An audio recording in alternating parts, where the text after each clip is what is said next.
So we're standing on top of Obsidian Ridge Vineyard right now. Behind me is Mount Canocti. Clear Lake is in the distance.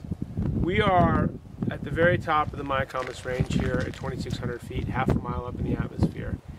It's a remarkable site. It's covered with obsidian rocks that are just shiny and black all the way through. Those rocks extend as far down into the soil profile as we backhoed, which is about 15 feet and probably beyond. This area is one of the youngest soils in California. There's some estimation by local geologists that some of these soils may be as young as 20,000 years old, which is less than a blink of an eye, geological time.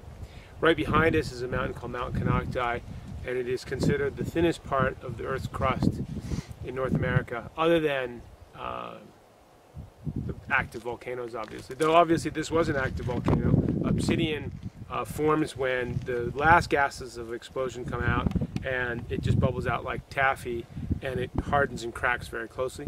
It's the sharpest natural material.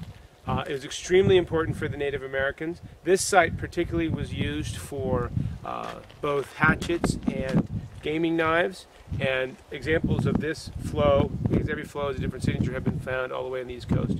Other parts of Lake County across the way in High Valley area, for example, there were a lot of sites for arrowheads.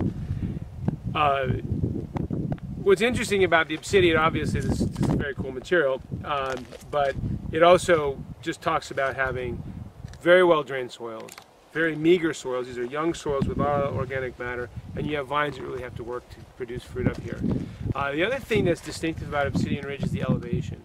We are at half a mile into the atmosphere. We're through the thickest part of the atmosphere. Ultraviolet light here is about 10% higher than it is down in the valley at sea level. We have another vineyard in Apicarneros. We have UV monitors on both sites, and I can check on a daily basis how much UV difference there was, and it was between 8 to 10%. And what does that mean? What that means is that you end up getting a cluster that looks like this. This is very loose and open. You can see there's sunlight that comes from all directions of the grape, and also the vine reacts to the conditions that it's in, and what it does with extra UV is it builds thicker skins. Skins are the sunscreen. Like any biological process, it tries to produce again and have offspring or progeny, and so it protects the seeds by building a thicker sunscreen, a thicker skin around the grape, and what you end up having is a much thicker grape than typical. All of the things that we like in red wine come from the seeds. The inside is juice, sugar, water essentially, but all of the phenolics are in the skin. So you tend to have very intense phenolics in these upper elevated sites. And that's true of some of the great vineyards in California. Montebello Vineyard, of course, they're the signature Cabernet of this state, made by Ridge Winery. That's all at 2,600 feet, very similar to this.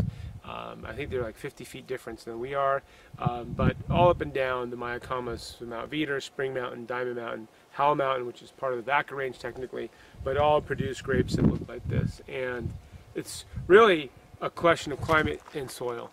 So what we have here is 105 acres of vines. 86 of those are planted Cabernet Sauvignon.